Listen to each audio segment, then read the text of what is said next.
மக்களுக்கு நல்லது பண்றதுக்கு அரசியலுக்கு வாங்கடா, கொள்ளை அடிக்கிறது கொலை பண்றதுக்கு மாடா அரசியலுக்கு. ஹலோ மக்களே, welcome to Vijay stock, welcome to another video. என்னதான் இருந்தாலும் இந்த எலெக்ஷன் வந்து பார்த்தீங்கன்னா ஒரு டிஃப்ரெண்ட்டான எலெக்ஷன். இது வரைக்கும் தமிழக வரலாற்றில் இப்படி ஒரு எலெக்ஷன் யாருமே பார்த்துருக்க மாட்டாங்க. திராவிட கட்சிகள்லாம் இன்றைக்கி நூலாக போய் உட்காந்துருக்காங்க. அதாவது 35 கட்சிகள் கூட்டணி சேர்ந்து ஒரு கட்சி, குழந்தை கட்சி, ஓப்பனாக சொல்லணுன்னா கொஞ்சம் பிடிச்சி ஒன்றுக்கு போக தெரியாத கட்சின்னு நம்மளை கிண்டல் பண்ணவங்களாம் இன்றைக்கி என்ன பண்ணாங்க, நம்மளை எதிர்க்கிறதுக்கே கூட்டணி வச்சு கடைசியில் அவங்களால ஒரு 100 சீட்ஸை கூட தொட முடியலைங்க. 100 சீட்டை கூட தர முடியல. இதில் பெருமை வேற பேத்திட்டு திரியிறாங்க, நாங்கள் எதிர்கட்சி ஆகிட்டோம் அப்படின்னு. வெக்கமே இல்லாமல் கொத்தடிமை. ஏண்டா இதுக்கெல்லாம் நீங்கள் நாண்டுக்கிட்டு செத்துருக்கணும் நேரம், ஆனால் சாக மாட்டீங்க, உங்களுக்கு தான் கிடையாது. சரி, இதில் என்ன சொல்கிறாங்கன்னா, நீங்கள் 108 எடுத்து என்னப்பா பிரயோஜனம், எங்கள் யார் காலையாவது பிடிச்சி தான் நம்ம ஆட்சி அமைக்கணும் அப்படின்ற ஒரு விஷயத்தை வைக்கிறாங்க. பட் அது உண்மை, அதுதான் நிதர்சனமான உண்மை, அதில் மாட்டுக்கிறது கிடையாதுன்னு வச்சுக்கோங்களேன். அப்போ நமக்கு இப்போ தொங்கு சட்டசபை அப்படின்ற ஒரு விஷயம் வந்து தமிழ்நாட்டில் நடந்துருச்சு. இதுக்கு முன்னாடி இது நடந்துச்சா அப்படின்றது எனக்கு தெரியல, நம்ம பழைய ஹிஸ்ட்ரி போய் பார்க்கல. நமக்கு விவரம் தெரிஞ்ச வரைக்கும் இப்படி நடக்கலை. ஒன்று இவன் ஜெயிப்பான், இல்லை அவன் ஜெயிப்பான், இல்லை அவன் ஜெயிப்பான், இல்லை இவன் ஜெயிப்பான், இப்படி மாற்றி மாற்றி யாரோ ஒருத்தவங்க ஜெயிச்சிருவாங்கன்னு வச்சுங்களேன். ஆனால் இன்றைக்கி எவனையுமே ஜெயிக்க விட மாட்டேன்டா நான். என்னது நான் தான் சிஎம், ஒலிக்கல, நான் என்னை விட்டால் எவனுமே தமிழ்நாட்டில் சிஎம் ஆக முடியாதுன்ற மாதிரி ஒரு செக்கை வச்சாப்புல பாருங்கள் தளபதி. வேறு லெவலுங்க. ஹேட்ஸ் ஆஃப் டு த மக்கள் அப்படின்னு தான் நான் சொல்லுவேன். இப்போ தான் உண்மையான அரசியல்னா என்ன அப்படின்றத இந்த திராவிட கட்சிகளில் இருக்க கொத்தடிமைஸ், நாய் டம்ளர் குரூப்ஸ் எல்லாமே புரிஞ்சுட்டு இருந்திருப்பாங்க நான் நம்புகிறேன். பட் இப்போ இன்றைக்கி நமக்கு தேவை ஒரு சப்போர்ட். அந்த சப்போர்ட் இருந்தால் மட்டும்தான் தளபதி வந்து சிஎம் ஆக முடியும். அப்படி இருக்கும்போது இங்கேருந்து சப்போர்ட், அங்கேருந்து சப்போர்ட், நிறைய டிஸ்கஷன் பண்ணுறீங்க. டிஸ்கஷன் பண்ணும்போது 118 இருந்தால் போதும் நம்ம சிஎம் ஆகிடலாம் அப்படின்றீங்க. அது தப்பு. நமக்கு 120 வேணும். அதை முதல்ல நல்லா மைண்டில் வச்சுக்கோங்க. இப்போ நம்ம 108 எடுத்துருக்கோம்னா இன்னும் 12 சீட்டு நமக்கு சப்போர்ட்டுக்கு வேணும் ஆதரவாக. ஸோ இந்த 12 சீட்டை எங்கேருந்து எடுக்க போகிறாங்க, யாரெல்லாம் நமக்கு சப்போர்ட் பண்ண போகிறாங்க அப்படின்றது இப்போ வரைக்கும் நமக்கு தெரியாது. ஆனால் என்ன மாதிரியான பாசிபிலிட்டிஸ் இருக்குது அப்படின்றத ஒரு 2-3 பாசிபிலிட்டிஸ் நான் சொல்கிறேன். அதை வந்து நம்ம இதில் அனலைஸ் பண்ணுவோம். ஸோ ஃபஸ்ட்டு பாசிபிலிட்டிஸ் என்னன்னு பார்த்தீங்கன்னா, இந்த பக்கம் திமுக கட்சி, ஓகேங்களா. திமுக கட்சியில் நம்ம ஆதரவு கேட்டோம்னா கண்டிப்பாக திமுக கொடுக்க மாட்டான். அவனை தானே போட்டு மிதிச்சிருக்கோம், எப்படி கொடுப்பான் அவன். ஆனால் திமுக கூட ஒட்டி கொண்டு இருக்கக்கூடிய அந்த இதர கட்சிகள் இருக்குல்ல, இந்த இதர கட்சிகள் எத்தனை சீட்டை வந்து எடுத்திருக்காங்க அப்படின்றத நம்ம பார்க்கணும். ஏன்னு கேட்டிங்கன்னா, காங்கிரஸ் வந்து அதில் 5 சீட் எடுத்திருக்காங்க. அதற்கப்புறம் பார்த்திங்கன்னா விடுதலை சிறுத்தை, அப்புறம் கம்யூனிஸ்ட் கட்சி, அப்புறம் முஸ்லீம் லீகு, அப்புறம் தேமுதிமுக, இவங்கெல்லாம் சேர்ந்து ஒரு 9 சீட்டு வரைக்கும் அந்த பக்கம் ஜெயிச்சிருக்காங்க, ஓகேங்களா. ஸோ மொத்தமாக திமுக வின் பண்ணது பார்த்திங்கன்னா 72 பிளேஸு. இந்த 72ல் 14 சீட்டு வந்து இதர கட்சிகளும், மீதி இருக்கக்கூடிய 58 வந்து திமுக செக்யூர் பண்ணிக்கிச்சு. ஸோ அதனால் வந்து அதை நம்ம வந்து டிஸ்டர்ப் பண்ண முடியாது. அதே மாதிரி திமுகவுடைய சின்னத்தில் போட்டியிட்ட மற்ற கட்சிகள் நின்றுருந்தாங்க அப்படின்னா அவங்களும் வந்து என்ன பண்ணுவாங்கன்னா திமுக விட்டு வரமாட்டாங்க. அதில் ஒரு சிக்கல் இருக்குது. இங்கே டிஎம்கே கூட அலையன்ஸ் வச்சு அவங்க சின்னத்தில் நின்று ஜெயித்த கட்சிகள் அப்படின்னு பார்த்தோம்னா காங்கிரஸ், விடுதலை சிறுத்தை கட்சி, communist party, Indian Muslim league, அப்புறம் தேமுதிக. ஸோ இவங்க எல்லாமே செக்யூர் பண்ணி வச்சுருக்க சீட்ஸ் எவ்வளோன்னு பார்த்தீங்கன்னா இப்போ மொத்தம் 14 சீட் இருக்குது. காங்கிரஸ் 5 சீட் வச்சுருக்கு, விசிகா 2, கம்யூனிஸ்ட்டிட்ட ஒரு 4, அதுக்கப்புறம் இந்தியன் முஸ்லீம்கிட்ட ஒரு 2, தேமுதிக கிட்ட 1. ஸோ எப்படி பார்த்தீங்கன்னா 5, 2, 11, 6, 7, 7, 4, 11, ஓகே 14 சீட்டு வந்துருதுன்னு வச்சுக்கோங்க. இப்போ இந்த 14 சீட்டு தான் நமக்கு வந்து கிடைக்குமா அப்படின்ற கேள்வி. இந்த 14 சீட்டு அப்படியே வந்துச்சுன்னு வச்சுக்கோங்க, தமிழக வெற்றி கழகத்துக்கு ஆதரவு தந்தாலும் சரி, கூட்டணி வந்தாலும் சரி, தமிழக வெற்றி கழகம் வந்து தளபதி அவர்கள் வந்து சிஎம் ஆகிடலாம். ஆனால் இதில் எனக்கு தெரிஞ்சு தேமுதிக வராது. அதுக்கப்புறம் பார்த்தீங்கன்னா விடுதலை சிறுத்தை திருமாவர்கள் இப்போ வரைக்கும் கொத்தடிமையாக தான் இருக்கிறாரு. இன்னைக்கு காலையில் கூட ஒரு போஸ்ட் போட்டார், மக்கள் வந்து எப்பயுமே கூட்டணி ஆட்சி தான் விரும்புகிறாங்க, பெரும்பான்மை ஆட்சி மக்கள் விரும்புறதில்ல அப்படின்னு சொல்லி ரொம்ப அறிவார்ந்தமாக ஒரு இதை போடுறாரு. இங்கே மக்கள் தனிப்பெரும் ஆட்சி கொடுத்துருப்பாங்க, நீங்கள் ஒழுங்காக பஸ் விட்டுருந்தீங்கன்னா அதை சொல்கிறதுக்கோ இல்லை அதை கேட்குறதுக்கோ துப்பு கிடையாது. ஸோ அவர் கொத்தடிமையாக இருக்கிறாரு, அதனால் வருவாரான்ற டவுட் நமக்கு. வந்தாலும் உண்மையாக இருப்பாரான்ற டவுட் வேறு எனக்கு இருக்குதுன்னு வச்சுக்கோங்க. ஸோ அதனால் அது ஒரு சைடு. அப்போ இங்கே ஆல்ரெடி 3 சீட்டு போச்சு, 14ல் 3 சீட்டு. அப்போ காங்கிரஸ் அப்படியே வந்தாங்கன்னா ஒரு 5 சீட்டு இருக்குன்னு வச்சுக்கோங்க. காங்கிரஸ் கூட கம்யூனிஸ்ட் வருமா அப்படின்ட்டு ஒரு கேள்வி வருது. அப்போ கம்யூனிஸ்ட் வந்துச்சுன்னா அது ஒரு 4 சீட்டு, 5, 4, 9 சீட்டு. இந்தியன் முஸ்லீம் 2 வந்துச்சுன்னா 11 சீட்டு. ஸோ 11 சீட்டுன்ற இடத்துல 12க்கு 11 இடத்துல இன்னும் ஒன்று எங்கிட்ட இருந்தால் நம்ம தூக்கிடலாம், சப்போர்ட்டுக்கு எடுத்துடலாம், அது பிரச்சனை கிடையாது. ஆனால் இந்த கம்யூனிஸ்ட்டும் வருவாங்களா அப்படின்ற சந்தேகம் நமக்கு இருக்கும்போது காங்கிரஸும் இல்லை இந்தியன் முஸ்லீம் லீக் சப்போஸ் வராங்கன்னு வச்சுக்கோங்க, அப்போ கூட நமக்கு 7 சீட்டு தான் கிடைக்கும். ஆனால் நமக்கு தேவை 12 சீட்டு. ஸோ இப்படி இந்த சூழ்நிலையில் நம்ம எப்படி இந்த 12 சீட்டை செக்யூர் பண்ண போகிறோம் இந்த சைட்லேருந்து அப்படின்ற கேள்வி வருது. ஸோ அதனால் இந்த சைடில் இருக்க பாசிபிலிட்டிஸ் இது மட்டும்தான். நம்ம மேபி காங்கிரஸை நம்பலாம் வரும்னு சொல்லிட்டு, அது கூட 5 சீட்டு தான் இருக்குது. மற்ற கட்சிகள் வருமா வராதா அப்படின்றத பொறுத்திருந்து தான் பார்க்கணும். சரி, நீங்களாம் யோசிக்கலாம், எதுக்கு 12 சீட்டு 120 சொல்லிட்டு இருக்காருன்னு. 2 விஷயம் இருக்குது. நமக்கு சிஎம் ஆகணும்னா 118 ஆகணும். ஆனால் ஆல்ரெடி தளபதி 2 இடத்துல நின்றனால ஒரு இடத்த ராஜினாமா பண்ணி ஆகணும். அந்த இடத்த நம்ம இன்னொரு ஆள் வச்சு நிரப்பி தான் இது பண்ண முடியும். எலெக்ஷன் சிஎம் ஆனதுக்கப்புறமா இன்னொரு ரீஎலெக்ஷன் வச்சு அந்த இடத்துல யார் வெற்றி பெறாங்க அப்படின்றது அடுத்த பாயிண்ட்டு. பட் இப்போ அதை பண்ணுறதுக்கு நமக்கு அந்த இடத்துக்கு கவர் பண்ணுறதுக்கு ஒரு ஆள் வேணும். அதனால ஒரு சீட் அங்கே எக்ஸ்ட்ரா போகுது. இன்னொன்று பார்த்தீங்கன்னா, நம்ம டீமுக்கு இருக்கிற ஒருத்தர் தான் சபாநாயகரை ஆக்கணும். அப்போ அந்த சபாநாயகருக்கு ஒரு ஆள் போயிட்டாங்கன்னா திருப்பி எத்தனை இருக்கும்? நமக்கு 118 இருக்கும். 120 இருந்துச்சுன்னா அப்போ தான் 118 இருக்கும். அப்போ தான் சிஎம் ஆக முடியும். இதே 119 118 இருந்துச்சுன்னா நீங்கள் மைனஸ் பண்ணிக்கிங்க. இந்த 2 மைனஸ் பண்ணிட்டீங்கன்னா திருப்பி 118 கீழே போயிடுவோம். நம்ம சிஎம் ஆக முடியாது. ஸோ எப்படி ஒரு காம்ப்ளிகேட்டடான சுச்சுவேஷனில் இப்போ நமக்கு இருக்கக்கூடிய அங்கே இருக்கக்கூடிய வாய்ப்பு அப்படின்னு பார்த்தோம்னா, திமுக சைட்லேருந்து இருக்கக்கூடிய ஒரு வாய்ப்புன்னு பார்த்தோம்னா, காங்கிரஸ் ஒரே ஒரு கட்சி மட்டும்தான். ஒரு 5 சீட்டு அப்படியே வந்துச்சுன்னா நமக்கு ஒரு சப்போர்ட் கிடைக்குது. இப்போ நமக்கு இன்னும் 7 சீட்டு தேவை. இதை எங்கேருந்து எடுக்க முடியும்? இதை இப்போ அதிமுகட்ட இருந்தால் எடுக்கணும். சரி, அதிமுக எத்தனை சீட்டு ஜெயிச்சிச்சு? 53 சீட்டு. இந்த 53ல் அதிமுக மட்டும் ஜெயிச்சது 47 சீட்டு. மீதி 6 சீட்டு பார்த்திங்கன்னா இதர கட்சிகள். அது எது இதர கட்சிகள்? பாமக 4 சீட்டு, அப்புறம் அமமுக 1 சீட்டு, அப்புறம் பார்த்திங்கன்னா பிஜேபி 1 சீட்டு. ஸோ மொத்தமாக 6 சீட்டு அவங்க சைடில் போயிடுச்சு. இதில் இப்போ நமக்கு எடுக்க முடியும் அப்படின்னா பிஎம்கே மட்டும்தான் எடுக்க முடியும். ஸோ பிஎம்கே ஒருவேளை அன்புமணி ராமதாஸ் அவங்க ஒய்ஃபுக்கு ஏதோ ஒரு எம்பி பதவி கொடுக்குறோம் வைக்கிறோன்னு சொல்லி இந்த பக்கம் நம்ம எடுக்கிறோன்னு வச்சுங்க. அப்போ 5 + 4 நமக்கு 9 சீட்டு தான் வந்திருக்கு. அப்போ இன்னும் 3 சீட்டு வேணுமே. அப்புறம் எப்படி சிஎம் ஆக முடியும்? அமமுக வருதுன்னு வச்சுங்க, ஒருவேளை தினகரன் எடுக்கிறான்னு வச்சுக்கிங்க. அப்படி எடுத்தோம்னா அப்பயும் 10 சீட்டு தான் வரும். இன்னும் 2 சீட்டு பெண்டிங் இருக்குது. பிஜேபியில் 1 சீட்டு கவனம் திக்கிறோமா? தூக்க முடியாது.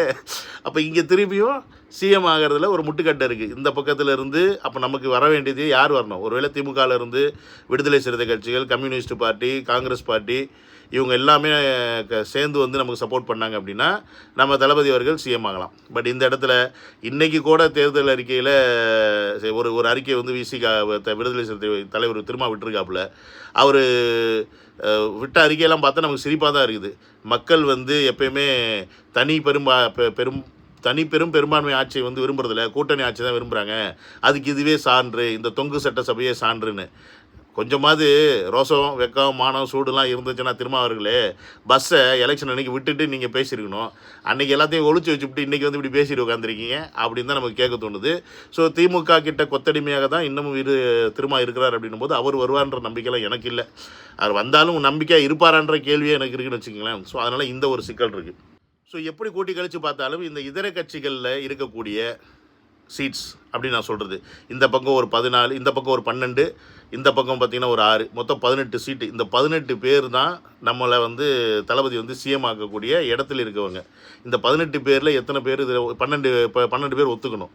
அந்த 12 பேர் ஒத்துப்பாங்களா மாட்டாங்களா அப்படின்றத இனி வர கால பேச்சுவார்த்தை காலங்களில் நமக்கு தெரிஞ்சுக்கலாம். பட் இன்னொரு ஆப்ஷன் இருக்குது. அது என்ன அப்படின்னு பார்த்தீங்கன்னா, நமக்கு எதிரி யார்? பிஜேபி. இந்த பக்கம் யார்? திமுக.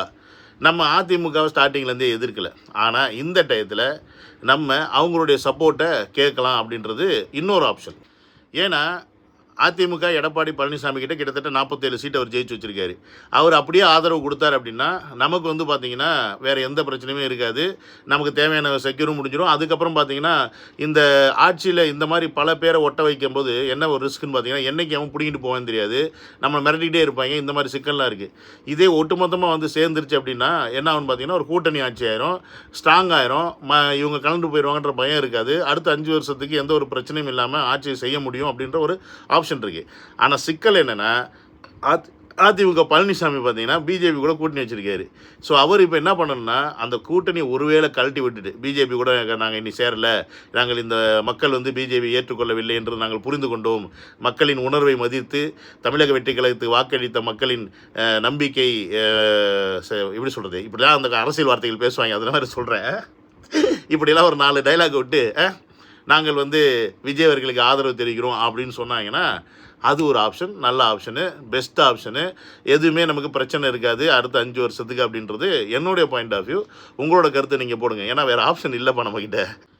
பட் இதை வந்து ஏற்றுப்பாங்களா? செங்கோட்டையன் அங்கே தான் வந்திருக்காரு, இது எப்படி இப்போ இபிஎஸ் அவர் பயங்கரமாக பேசியிருக்காரு, தளபதி கூட தான் பேசியிருக்காரு, இதெல்லாம் சகஜமான அரசியலில் நண்பனும் இல்லை எதிரியும் இல்லைன்ற பாயிண்ட்டை நீங்கள் புரிஞ்சுக்கணும்.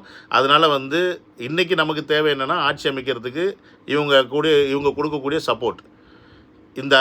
இந்த சப்போர்ட்டை வந்து அவங்க கூட்டணியாக சேர்ந்தும் கொடுக்கலாம். அப்படி இல்லைன்னா வெளியிலேருந்து நாங்கள் ஆதரவு கொடுக்குறோன்னு சொல்லிட்டு ஃப்ளோர் டெஸ்ட் வைப்பாங்க சட்டசபையில். அந்த ஃப்ளோர் டெஸ்ட்டில் வந்து அவங்க ஆதரவு கொடுக்கலாம். ஸோ அவள் எப்படி கொடுத்தாலும் அது மூலியமாக தான் சிஎம் ஆக முடியும். 118 நீங்கள் வந்து நம்ம வந்து தொட்டே ஆகணும். 118 நம்ம தொடலை அப்படின்னா, இவங்க யாருமே நமக்கு சப்போர்ட் கொடுக்கல அப்படின்னா என்ன ஆகும்? யாருமே சிஎம் ஆக முடியாது. அதைத்தான் நான் சொன்னேன், நான் சிஎம் ஆகலைன்னா தமிழ்நாட்டில் எவனுமே சிஎம் ஆக முடியாதுடா அப்படின்ற ஒரு நிலைமையை இன்றைக்கி தளபதி ஏற்படுத்தி வச்சுட்டார். ஸோ இப்படி இந்த மாதிரி எந்த பார்ட்டிஸுமே தமிழக வெற்றி கழகத்துடைய தலைவர் விஜய் அவர்கள் சிஎம் ஆகிறதுக்கு சம்மதிக்கலை, அதுக்கு வந்து உடன்படலை. என்ன ஆனாலும் பரவாயில்ல, அப்போ நம்ம அடுத்த எலெக்ஷனை கூட மீட் பண்ணிக்கலாம் அப்படின்ற ஒரு மைண்ட் செட்டுக்கு வர்றாங்க அப்படின்னா விஜய் அவர்கள் சிஎம் ஆக முடியாது. அப்போ என்ன ஆகும்னு பார்த்தீங்கன்னா, பிரசிடென்ட்கிட்ட இந்த மேட்ரு போவோம். அவர் வந்து கவர்னர் ஆட்சி இம்ப்ளிமெண்ட் பண்ணிடுவார். ஒரு நெக்ஸ்ட்டு 6 மந்த்ஸுக்குள்ளே இன்னொரு ரீஎலெக்ஷன் கண்டக்ட் பண்ணணும் அப்படின்ற ஒரு சூழ்நிலை வந்துடும். இந்த ரீஎலெக்ஷனை எல்லோரும் விரும்புவாங்களான்னு கேட்டிங்கன்னா, கண்டிப்பாக தமிழக வெற்றி கழகம் மட்டும் விரும்பும், மற்ற யாருமே இதை விரும்ப மாட்டாங்க. ஏன் அப்படின்னு கேட்குறீங்களா? அதுக்கான காரணத்தை சொல்ல கேட்டுங்க. மொதல் பாயிண்ட்டு, அரசாங்கத்துக்கு ஒரு எலெக்ஷனை திருப்பி நடத்தணும் அப்படின்னா அது மிகப்பெரிய செலவு. அந்த செலவை திருப்பி இந்த 6 மாதத்துக்குள்ளே செய்யணும் அப்படின்னும் போது அந்த செலவு வந்து மொத்தம் தமிழ்நாடு தலையில் தான் விழும். அதை கொண்டாந்து ஆக்கிடுவாங்க. ஏன்னா அப்படி தான் செய்வாங்கன்னு வச்சுக்கோங்க.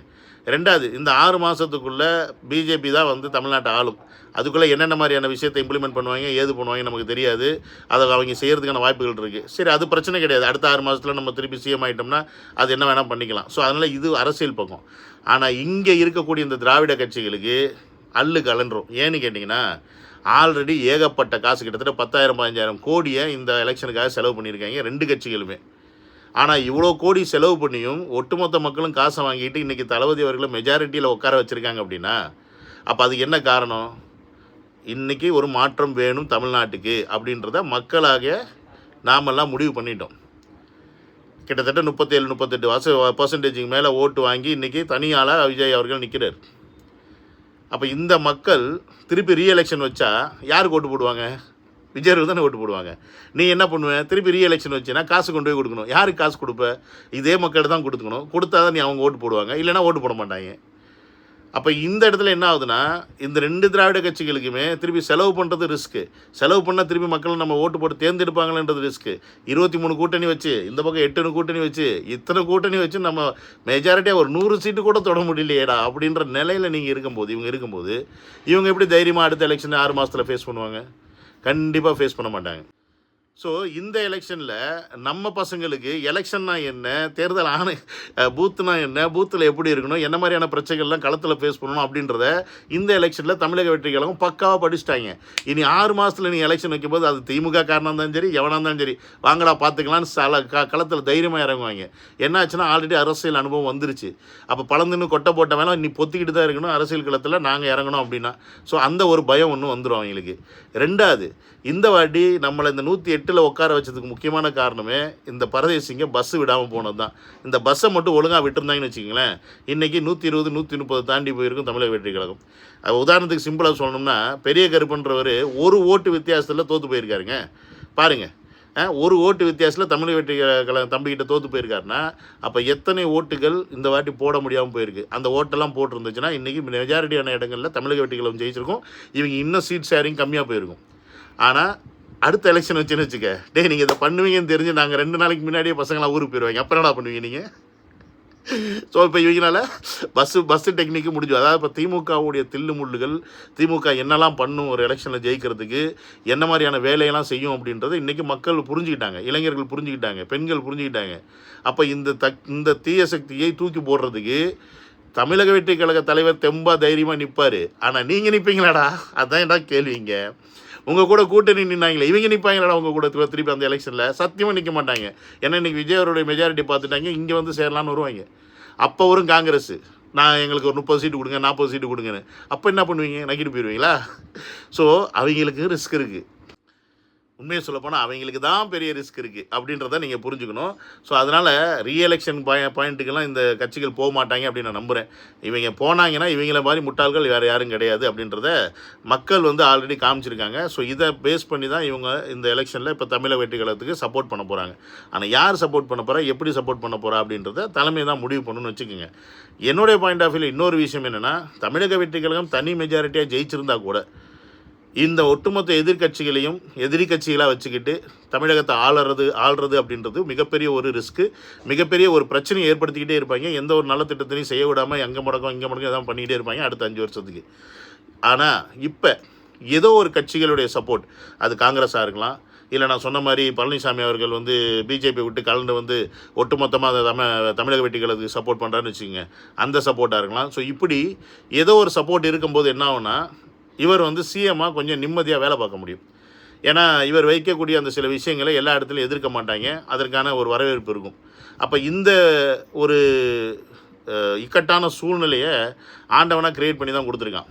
எப்படின்னா, மக்களோட மனநிலைமை என்ன அப்படின்றத திராவிட கட்சிகளுக்கு புரிய வைக்கிறதுக்கும், ஒரு தனி மனுஷனாக நம்ம மெஜாரிட்டி ஆகிட்டாலும் இந்த எதிரிகளை சமாளிக்கிறதுக்கு நமக்கு என்ன தான் இருந்தாலும் லைட்டாக ஒரு சப்போர்ட் வேணும், மக்கள் சப்போர்ட் மட்டும் இருந்தால் பத்தாது, மற்றவங்க சப்போர்ட்டும் வேணும் அப்படின்றதுக்காக ஒரு சூழ்நிலையை வந்து இவங்க க்ரியேட் பண்ணியிருந்தாலும் இதெல்லாம் நடக்கிறது தான். ஸோ இதெல்லாமே சேர்ந்து இப்போ அரசியல் களம் இப்போ மொத்தமாக தளபதியோடைய கையை நம்பி நிற்கிது அப்படின்றது தான் நிதர்சனமான உண்மை. ஸோ 2026 சிஎம் யாருன்னா அது தளபதி மட்டும்தான். அவரை மாற்றுறதுக்கு நீ எவனாலும் இந்த சக்தினால் முடியாது. ஏன்னா அவர் பின்னாடி இப்போ எவ்வளோ பெரிய மக்கள் சக்தி இருக்குது அப்படின்றத அவரும் பார்த்துட்டாரு, இவங்களும் பார்த்துட்டாங்க. அப்போ இந்த சக்தியை மீறி நீ ஒன்றும் பண்ண முடியாது அப்படின்றத அவங்க புரிஞ்சிட்டு இருப்பாங்க. So don't worry. ஆளுநர் வந்து ஆல்ரெடி மெயில் பண்ணிட்டார் தளபதி அவர்கள், எங்களை அழைச்சி சிஎம் போஸ்டிங் கொடுக்கறதுக்கான வேலையை பாருங்கன்னு. அவர் போய் பேசும்போது ஒரு வாரம் 10 நாள் 15 நாள் வந்து டைம் கேட்டு தான் சொல்லியிருக்காரு. ஏன்னா அதுக்குள்ளேயும் வந்து நாங்கள் வந்து அலைன்ஸ் ஃபார்ம் பண்ணிடுவோம், மெஜாரிட்டி காமிச்சிருவோம் அப்படின்னு சொல்லி தளபதி சைட்லேருந்து மெயில் போயிருக்கு. ஸோ இன்னும் 1 வீக்லேருந்து 10 டேஸ்க்குள்ளே அலைன்ஸ் எல்லாமே என்ன ஏதுன்னு தெரிஞ்சிடும். தெரிஞ்சதுக்கப்புறமா ஜோசப் விஜய் எனும் நான் அப்படின்னு சொல்லி தலைவர் அவர்கள் பதவி பிரமாணம் எடுப்பார், அந்த சிஎம் சீட்டில் போய் உட்காருவார் அப்படின்றத நான் முழுசாக நம்புகிறேன். நீங்களும் நம்புங்க. ஏன்னா தளபதி அவர்கள் மெஜாரிட்டியாக ஜெயிப்பார், மெஜாரிட்டி சீட்ஸ் வருவாருன்னு நான் நம்பினேன். அது நடந்திருக்கு, இதுவும் நடக்கும் கூடிய சீக்கிரம் அப்படின்றத சொல்லி இந்த வீடியோவை முடிச்சுக்கிறேன். So another video, love you all, take care, bye bye.